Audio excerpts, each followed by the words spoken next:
ये चार है। दशरथ शरीर है, चारों भाई मन बुद्धि चित्त अहंकार, ये चारों भाई है। राम लक्ष्मण भरत शत्रुघ्न। रजोगुण तमोगुण सतगुण, सुमित्रा कौशल्या कैकेयी, ये माता है। तीन गुण ये शरीर के अंदर, और वहां भी इस दशरथ के तीन नारी। दशरथ मतलब ये शरीर, 10 इंद्रिया को ढोने वाले को दशरथ कहा गया। ये शरीर के अंदर 10 इंद्रियां हैं, 5 कर्म इंद्रिया और 5 ज्ञान इंद्रिया, ये सब 10 हुए। तो 10 इंद्रिया को ढोने वाले गाड़ी को रथ कहते हैं। पहले रथ था, इसलिए गोस्वामी जी ने रथ लिख दिया। अगर आज का जमाना होता तो गोस्वामी जी ने 10 गाड़ी लिखता, लेकिन ये 10 रथ है। ये 10 को ढोने वाले गाड़ी उस जमाने में रथ था, तो रथ लिख दिया। ये नारी चार पुत्र मन बुद्धि चित्त अहंकार राम लक्ष्मण भरत शत्रुघ्न है। दोनों भावों के बीच में यही आत्मा सीता का रूप धारण करके यहां बैठी है, और यही दोनों भावों के बीच में, यानी दोनों भाव ये धनुष है। दोनों भावों को मिलाएंगे तो धनुष का आकार होगा। दोनों भावों के बीच से ये धनुष को टूटते ही सीता जाता है, और सीता का मिलन भगवान राम से हो जाता है। यानी आत्मा मन का मिलन हो जाता है। जैसे आत्मा मन, तो ये तोड़ेगा धनुष, उससे आत्मा का मिलन यानी सीता का मिलन उसी से होगा जो ये धनुष को शिव धनुष, ये शिव नेत्र बोलते हैं, इसको शिव धनुष भी कहते हैं। तो वहां रामचरितमानस में लिखा गया शिव धनुष। तो शिव धनुष का मतलब ये दोनों भावों के बीच में जो यहाँ दिव्य नेत्र है, इसको खुलने का मतलब, टूटने का मतलब हुआ धनुष को तोड़ना, बीचों बीच से तोड़ना था।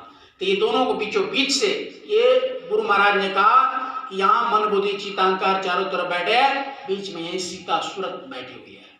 तोड़ेगा कौन? पूरे उस समय के राजा महाराजा, यहाँ तक कि रावण भी पहुंचा। तो रावण कौन है? दशानन है, 10 इंद्रिया है। तो इंद्रिया से टूटने वाला तो है नहीं, कोई हिला भी नहीं पाया। कौन तोड़ा? राम, यानी मन। राम मन है, बुद्धि लक्ष्मण है। इसीलिए ननिहाल भेजा गया। किसी विद्वान पंडित से पूछे आप कि दोनों भाई अयोध्या में हैं, तो राम लक्ष्मण ननिहाल क्यों है? ईश्वरी ये भरत शत्रुघ्न ननिहाल क्यों है? जब वो ननिहाल से आते हैं अयोध्या, तो ये लोग अयोध्या छोड़कर 1618 में, तो वो उन्होंने 1631 में ये 7 कांड का रामायण उन्होंने लिख दिया, और उन्होंने पात्र अंदर में जो देखा वो लिखा। जो भी घट में पिंड और ब्रह्मांड है सबको देखा, और दशरथ रावण को भी उन्होंने देखा। सीता लखन दो देरी माई के कई मंथरा सकल रहाई, सब कोई इसी में रह रहा है,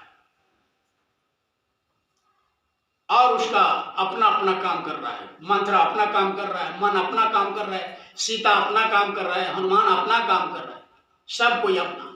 जो गुरु के वचन का पालन कर लेगा वो पॉजिटिव एनर्जी महसूस करेगा, यानी अध्यात्म का। और जो गुरु के पास नहीं जाएगा, निगेटिव यानी कल का जो अंदर में ये निगेटिव शक्तियां हैं, वो शक्ति अपने तरफ लेते चले जाएंगे और कलयुग में पटक देगा, यानी उसे गलत कर्म करा देगा। तो भगवान ने वचन का पालन किया, इसलिए यहां लिखा है कि अपने पिता के वचन पर कुर्बान हो गए उन्होंने 14 वर्ष तक। तो जो गुरु के आदेश का पालन कर लेगा वो 14 भुवन, कहा गया कि 7 खंड 14 भुवन, 14 भुवन को पार करेगा। इसीलिए वहां 14 वर्ष का वनवास कहा गया है। तो प्रेमियों 14 तबक है इस अज्ञात चक्र, यानी यहां से ऊपर मान लीजिए घर जाने का, मुसलमानों भाई की किताब में 14 तबक कहा गया, और हिंदू भाई 14 भवन कहते इसको, मंडल, भूमंडल। कब पता चलेगा? जब मिलेंगे मालिक। तो प्रेमियों गोस्वामी जी महाराज ने इसका बहुत विस्तार से वर्णन किया। तो जब यहाँ सीता का हरण होता है, यानी आत्मा का हरण कर लिया जाता है। किसके द्वारा? रावण द्वारा। रावण कौन है? 10 इंद्रियां, यानी 10 इंद्रियाओं के फेर में जब हम पड़ेंगे तो मेरी आत्मा हर ली जाएगी, जैसे हम लोग का हर लिया गया अभी। रात दिन सत्संग के वचन गुरु महाराज ने सुनाया, लेकिन सीता तो हर ली। कौन? रावण ले गया है। तो कहां से कुछ समझ में आएगा? उसके लिए क्या बनना पड़ेगा? हनुमान बनना पड़ेगा। हनुमान ने अपने स्वामी के